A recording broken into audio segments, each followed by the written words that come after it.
تقبل الله منا ومنكم صالح الأعمال وكل عام وأنتم بخير. السلام علیکم جی نور صاحب، میرا نام مسرور ہے اور میں میرٹھ سے ہوں.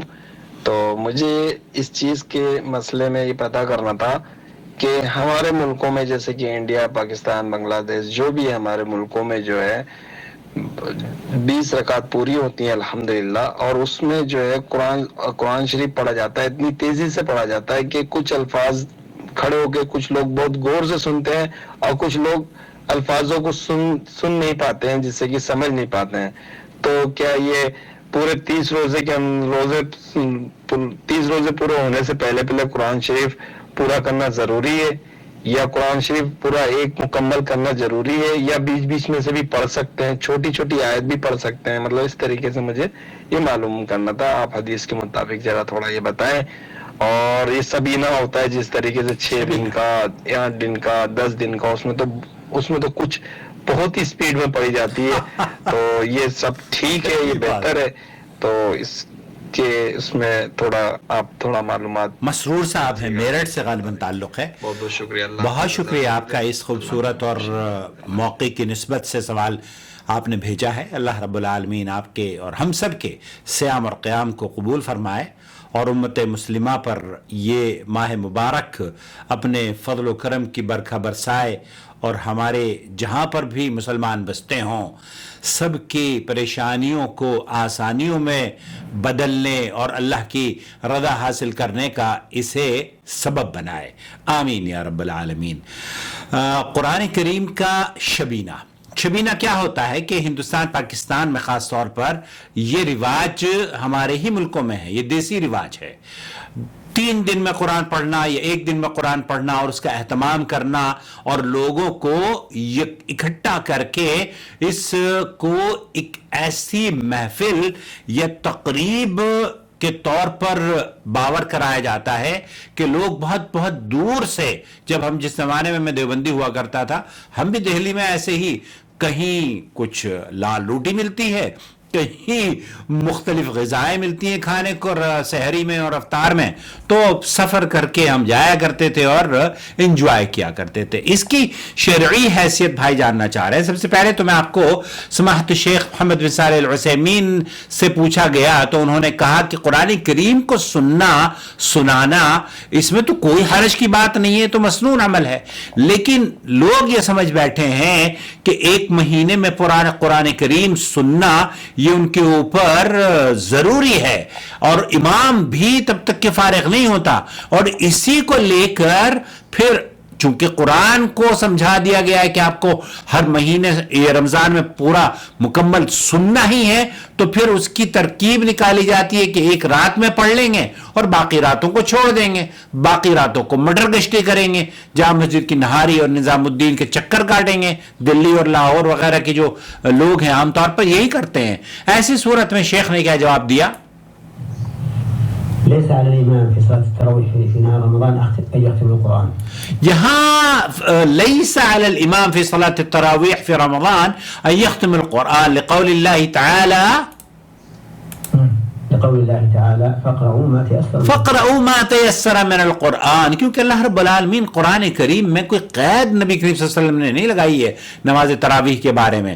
تو آپ اگر فقرؤوا ما تيسر من القرآن، جو آسانی سے آپ قرآن کریم پڑھ سکتے ہیں، وہ تلاوت کریں تراویح میں.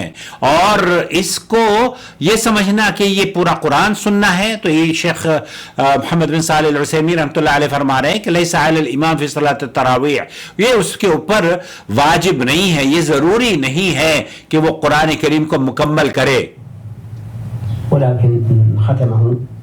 ولیکن ختمہ، اگر اس نے قرآن کریم کو مکمل کیا ہے تاکہ لوگ سنیں تو اس میں کوئی حرج بھی نہیں ہے. لیکن حرج وہاں پر ہے جب اس کو باقاعدہ طور پر ایک فیشن کا